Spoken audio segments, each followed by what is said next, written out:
कहानी नीरू की है। पंजाब की नीरू की शादी दिल्ली के राहुल से होती है।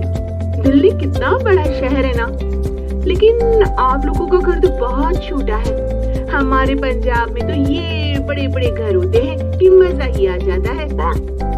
कोई बात नहीं नीरू, मैं भी तुम्हारे लिए बहुत बड़ा मकान बनाऊंगा बहुत जल्दी। नीरू के पिता जहाँ पंजाब के जाने माने व्यापारी थे, वहीं उसका पति राहुल दिल्ली में एक सिंपल नौकरी करता था।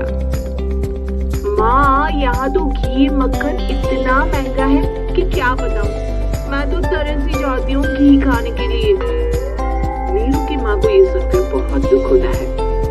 मेरी बेटी को घी नसीब नहीं हो रहा है और ये बहू यहाँ बैठकर घी में शक्कर डाल रही है। देख वनिता, मैं साफ कह रही हूँ, इससे घर में जितना घी आएगा उतना ही मेरी बेटी के घर दिल्ली भी जाएगा।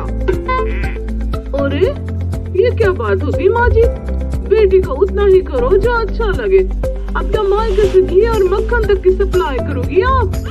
हाँ, मेरी बेटी किसी चीज को तरसे मुझसे बर्दाश्त नहीं होता।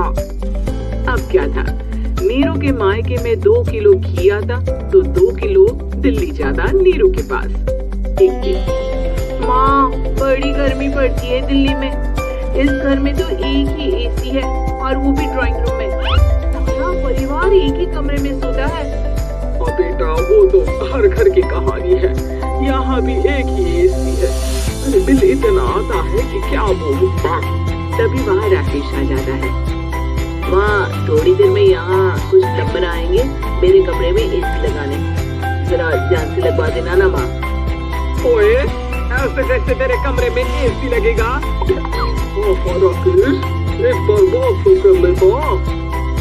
अरे पापा, वो वनिता को गर्मी में नींद नहीं आती और ड्राइंग रूम में सबके साथ सोने में वो अनकंफर्टेबल है, इसलिए। अरे पूरे परिवार के साथ वहाँ तेरी बहन नीरू भी तो सोती है, वो नहीं हो रही क्या अनकंफर्टेबल? समझ रहा है ना? अगर एसी लगेगा तो एक दिल्ली में तेरी बहन के कमरे में भी लगेगा, तभी तू लगा सकेगा। राकेश वनिता को सारी बात बताता है। वनिता करती भी क्या, मन मार कर बैठ जाती है। माँ, ये लोग ठीक नहीं है, क्या करूँ मैं? अरे बेटी, यहाँ आ जा तू, यहाँ आकर रह ले। अरे छोड़ दे ऐसे पति को।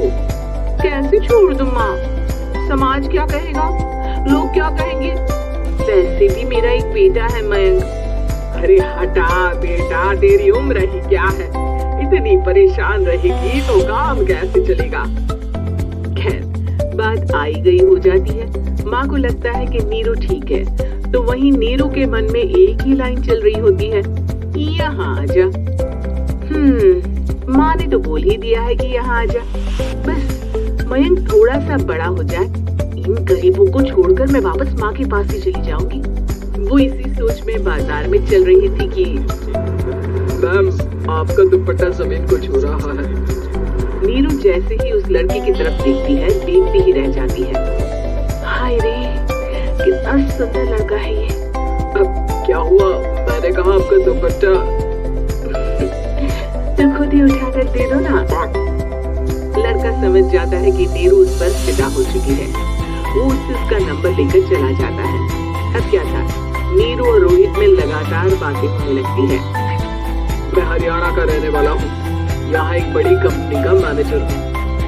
अच्छा, और कितने बच्चे हैं तुम्हारे? बच्चे? अरे मेरी तो शादी भी नहीं हुई है। तुम बताओ, शादी करोगे? नीरू शर्मा जाती है।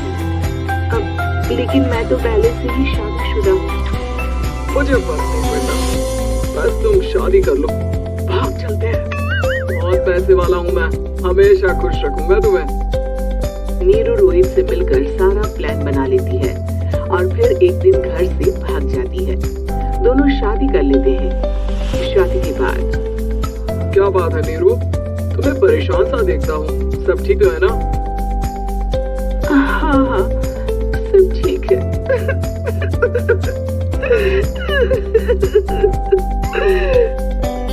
ये कहते कहते ही वो रोने लगती है।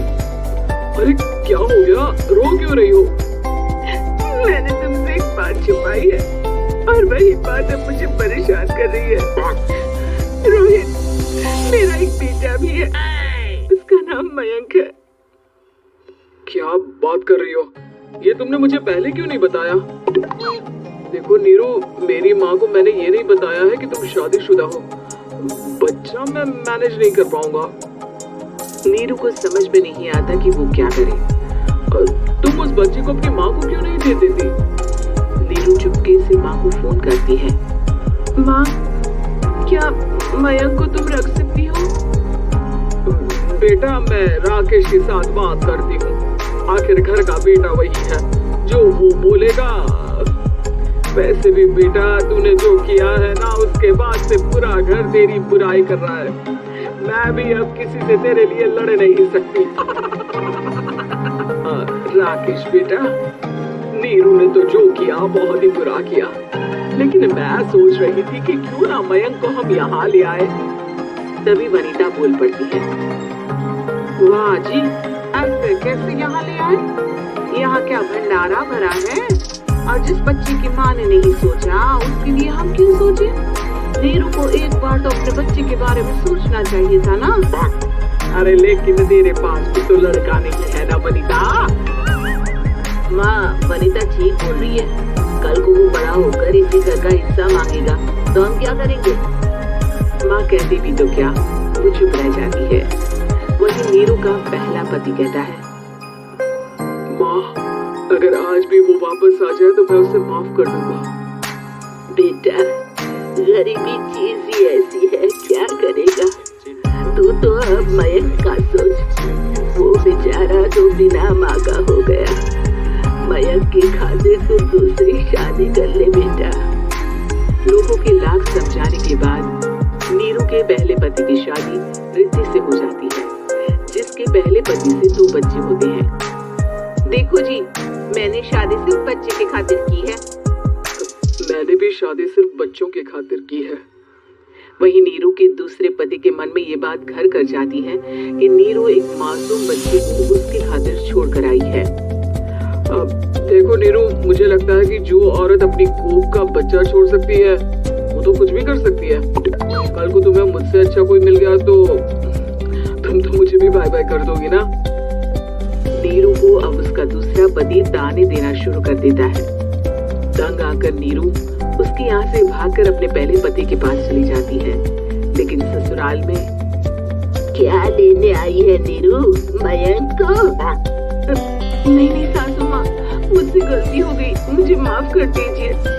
नीरू, अब वक्त खत्म हो गया है, मेरी शादी हो चुकी है। तो छोड़ दो ना उसे, हमारा बच्चा है। मैं आपको अपनी माँ नहीं मानता, मेरी नई माँ तो बहुत अच्छी है। नीरू मयंक की बात सुनकर समझ जाती है कि उसके पास अब ना आस